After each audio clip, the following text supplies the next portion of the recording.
We'll continue. We are now going to start part 2, The Country of the Saints, chapter 1, on the Great Alkali Plain. In the central portion of the great North American continent, there lies an arid, repulsive desert, which for many a long year served as a barrier against the advance of civilization. From the Sierra Nevada to Nebraska, and from the Yellowstone River in the north to the Colorado upon the south, is a region of desolation and silence.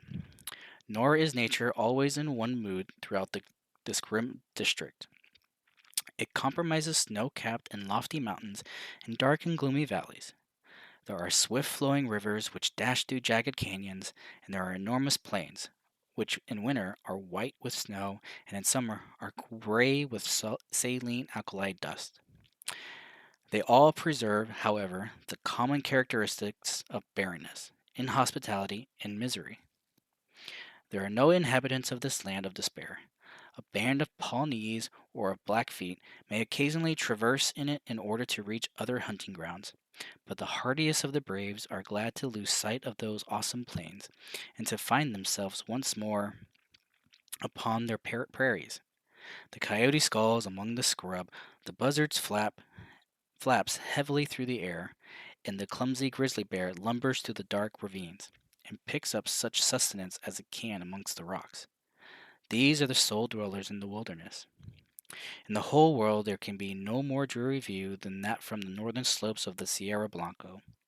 As far as the eye can see, or as far as the eye can reach, stretches the great flat plain land, all dusted over with patches of alkali, and intersected with clumps of the dwarfish chaparral bushes. On the extreme verge of the horizon lie a long chain of mountain peaks, with their rugged summits flecked with snow. In this great stretch of country there is no sign of life, nor anything appertaining to life. There is no bird in the steel blue heaven, no movement upon the dull gray earth. Above all, there is absolute silence. Listen as one may, there is no shadow of a sound in all that mighty wilderness, nothing but silence, complete and heart-subduing silence. It has been said there is nothing appertaining to life upon the broad plain. That is hardly true. Looking down from the Sierra Blanco, one sees a pathway traced out across the desert, which winds away and is lost in the extreme distance. It is rutted with wheels and trodden down by the feet of many adventurers. Here and there are scattered white objects which glisten in the sun, and stand out against the dull deposit of alkali. Approach and examine them. They are bones, some large and coarse, others smaller and more delicate. The former have belonged to oxen and the latter to men.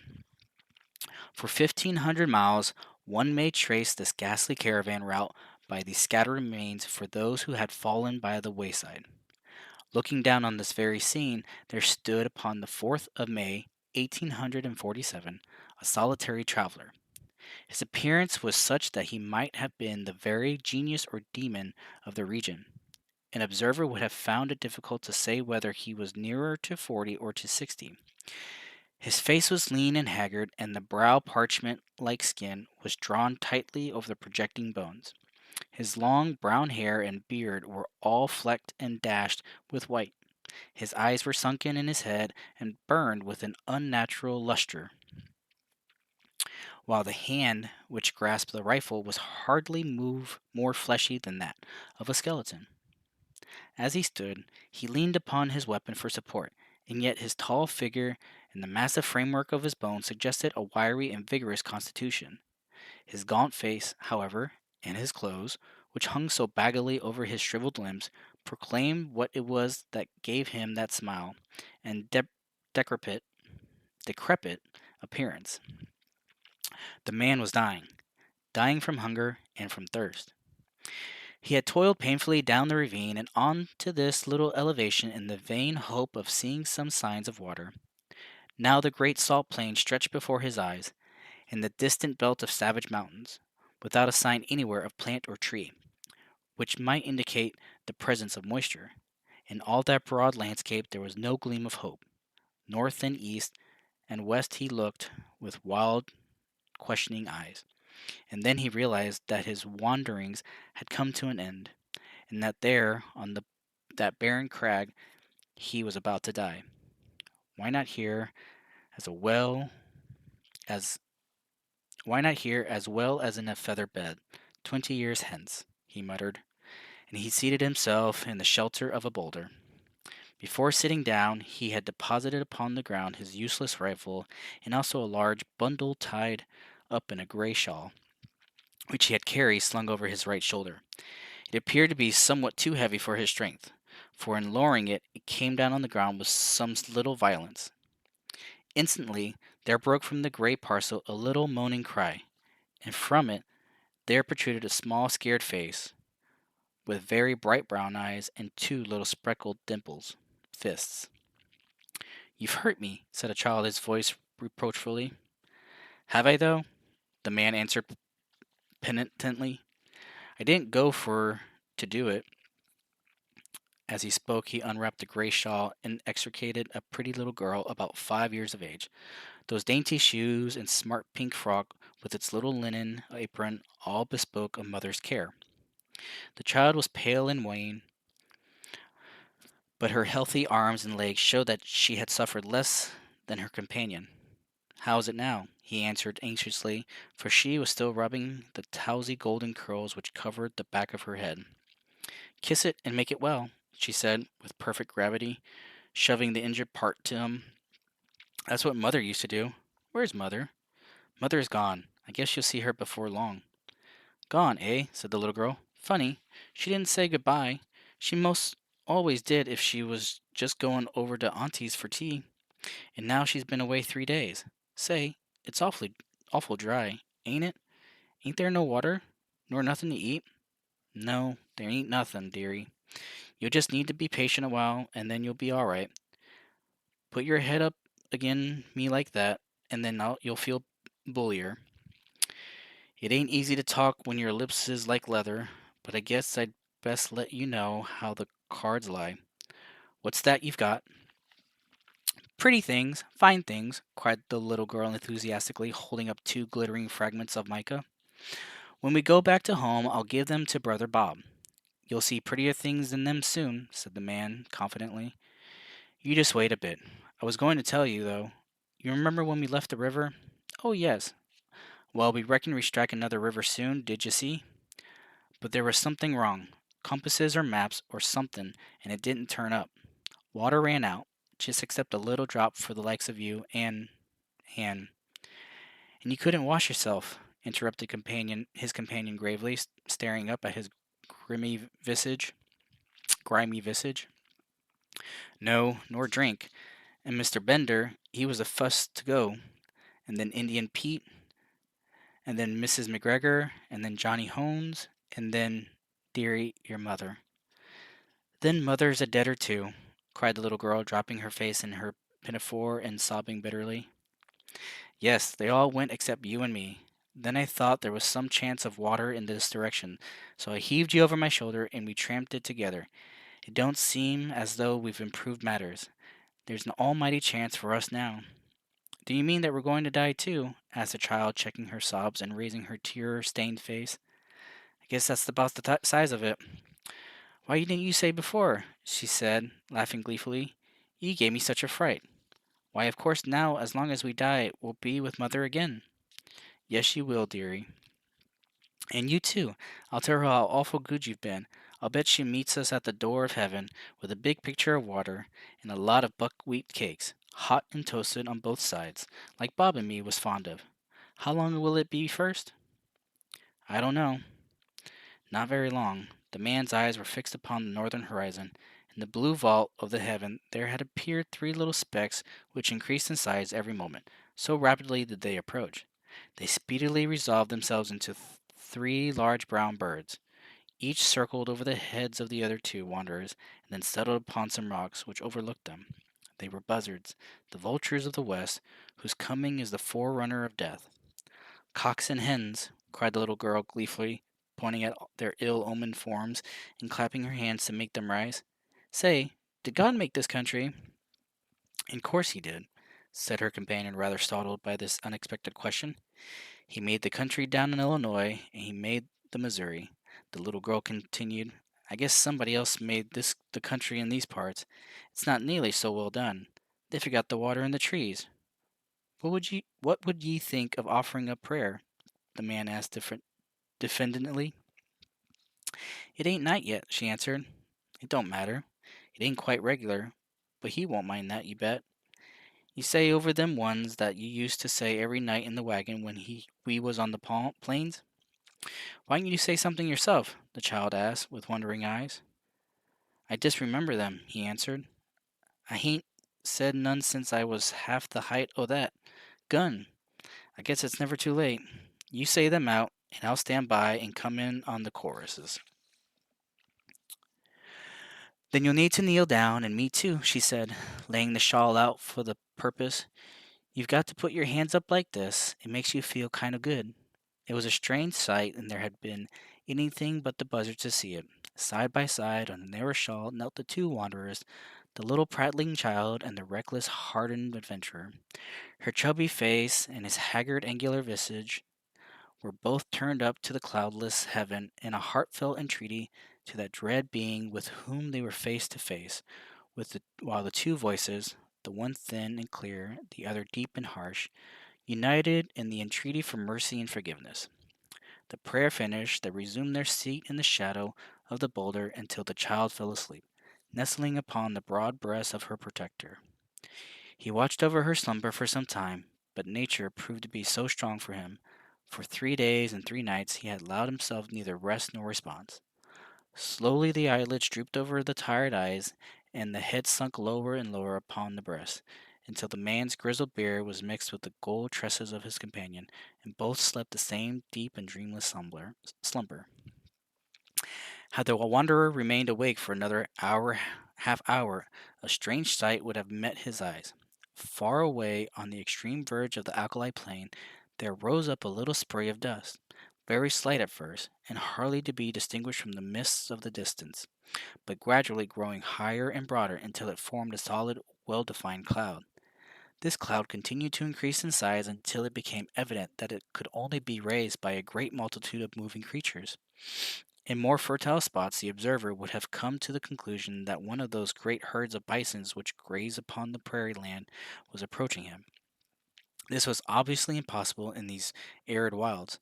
As the whirl of dust drew nearer to the solitary bluff upon which the two castaways were reposing, the canvas covered tilts of wagons and the figures of armed horsemen began to show up through the haze, and the apparition revealed itself as being a great caravan upon its journey from the west. But what a caravan! When the head of it had reached the base of the mountains, the rear was not yet visible on the horizon. Right across the enormous plain stretched the straggling array, wagons and carts, men on horseback and men on foot, innumerable women who staggered along under burdens and children who toddled beside the wagon or peeped out from under the white coverings. This was evidently no ordinary party of immigrants, but rather some nomad people who had been compelled from stress of circumstances to seek themselves a new country. There arose through the clear air a confused clattering and rumbling from this great mass of humanity, with the creaking of wheels and the neighing of horses. Loud as it was not sufficient to rouse the two tired wayfarers above them. At the head of the column there rode a score of more of grave iron-faced men, clad in somber homespun garments and armed with rifles. On reaching the base of the bluff, they halted and held a short council among themselves. The wells are to the right, my brothers, said one, a hard-lipped, clean-shaven man with grizzly hair. To the right of the Sierra Blanco, so we shall reach the Rio Grande. A nut, said another. Fear not for water, cried a third. He who could draw it from the rocks would not now abandon his own chosen people. Amen, amen, responded the whole party.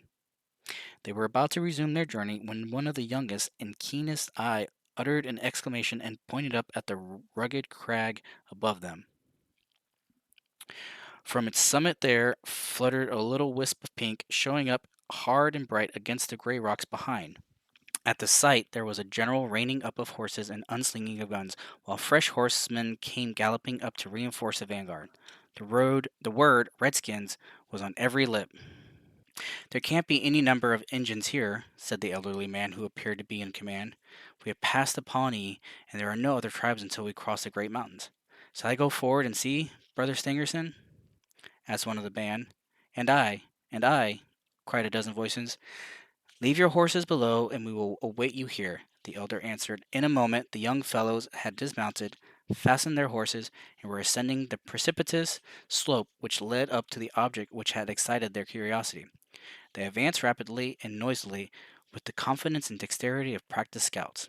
The watchers from the plain below could see them flit from rock to rock until their figures stood out against the skyline. The young man who had first given the alarm was leading them. Suddenly his followers saw him throw up his hands as though overcome with astonishment, and on joining him they were affected in the same way by the sight which met their eyes. On the little plateau which crowned the barren hill there stood a single giant boulder, and against this boulder there lay a tall man, long bearded and hard featured, but of an excessive thinness. His placid face and regular breathing showed that he was fast asleep. Beside him lay a little child, with her round white arms encircling his brown sinewy neck, and her golden haired head resting upon the breast of his velveteen tunic. Her rosy lips were parted, showing the regular line of snow-white teeth within, and a playful smile played over her infantile features. Her plump little white legs, terminating in white socks and neat shoes with shining buckles, offered a strange contrast to the long, shriveled members of her companion. On the ledge of rock above the strange couple there stood three solemn buzzards, who, at the sight of the newcomers, uttered raucous screams of disappointment and flapped suddenly away. The cries of the foul birds awoke the two sleepers, who stared about them in bewilderment. The man staggered on to his feet and looked down upon the plain, which had been so desolate when sleep had overtaken him, and which was now traversed by this enormous body of men and of beasts. His face assumed an expression of incredulity as he gazed, and he pressed his bony hand over his eyes. "This is what they call delirium, I guess," he muttered. The child stood beside him, holding on to the skirt of his coat, and said nothing, but looked all around her with the wandering, questioning gaze of childhood. The rescuing party were speedily able to convince the two castaways that their appearance was no delusion. One of them seized the little girl and hoisted her upon his shoulder, while two others supported her gaunt companion, and assisted him towards the wagons. "My name is John Ferrier," the wanderer explained. "Me and this un, little un, all that's left o' 21 people. The rest is all dead o' thirst and hunger away down in the south." "Is she your child?" asked someone. "I guess she is now," the other cried defiantly. "She's mine 'cause I saved her. No man will take her from me. She's Lucy Ferrier from this day on. Who are you, though?" he continued, glancing with curiosity at his stalwart, sunburned rescuers. "There seems to be a powerful lot of ye." "Nigh upon 10,000," said one of the young men. "We are the persecuted children of God, and chosen of the angel Morona. I never heard tell on him. I never heard tell on him," said the wanderer. "He appears to have chosen a fair crowd of ye." "Do not jest at that which is sacred," said the other sternly. We are of those who believe in those sacred writings drawn in Egyptian letters on plates of beaten gold, which were handed unto the holy Joseph Smith at Palmyra. We have come from Nauvoo, in the state of Illinois, where we had founded our temple. We have come to seek a refuge from the violent man and from the godless, even though it be the heart of the desert." The name of Nauvoo evidently recalled recollections to John Ferrier. "I see," he said. "You are the Mormons." "We are the Mormons," answered his companions with one voice. "And where are you going?" "We do not know." The hand of God is leading us under the person of our prophet. You must come before him. He shall say what is to be done with you." They had reached the base of the hill by this time and were surrounded by crowds of the pilgrims, pale faced, meek looking women, strong laughing children, and anxious, earnest eyed men. Many were the cries of astonishment and of the commiseration which arose from them when they perceived the youth of one of the strangers and the destitution of the other. Their escort did not halt, however, but pushed on, followed by a great crowd of Mormons, until they reached their wagon, which was conspicuous for its great size and for the gaudiness and smartness of its appearance. 6 horses were yoked to it, whereas the other were furnished with 2 or at most 4 apiece. Beside the driver there sat a man who could not have been more than 30 years of age, but whose massive head and resolute expression marked him as a leader. He was reading a brown-backed volume, but as the crowd approached he laid it aside and listened attentively to an account of the episode. Then he turned to the 2 castaways. "If we take you with us," he said in solemn words, "it can only be as believers in our own creed. We shall have no wolves in our fold. Better far that your bones should bleach in this wilderness than that you should prove to be that little speck of decay, which in time corrupts the whole fruit. Will you come with us on these terms?" "Guess I'll come with you on any terms," said Ferrier, with such emphasis that the grave elders could not restrain a smile. The leader alone retained his stern, impressive expression. "Take him, Brother Stangerson," he said. "Give him food and drink, and the child likewise. Let it be your task also to teach him our holy creed. We have delayed long enough. Forward! On to Zion! On to Zion!" cried the crowd of Mormons, and the words rippled down the long caravan, passing from mouth to mouth until they died away in a dull murmur in the far distance. With a cracking of whips and a creaking of wheels, the weight wagons got into motion, and soon the whole caravan was winding along once more. The elder to whose care the 2 waifs had been committed led them to his wagon, where a meal was already awaiting them. "You shall remain here," he said. "In a few days you will have recovered from your fatigues. In the meantime, remember that now and forever you are of our religion. Brigham Young has said it, and he has spoken with the voice of Joseph Smith, which is the voice of God." And that is the end of chapter 1. So, it seems we are getting the backstory of why everything in part 1 happened. So, it'll be interesting to see where this carries on. I am not familiar with this, so even I'm learning. But in the end, I love you, and I'm thinking of you, and I wish you the best for the rest of your day or night.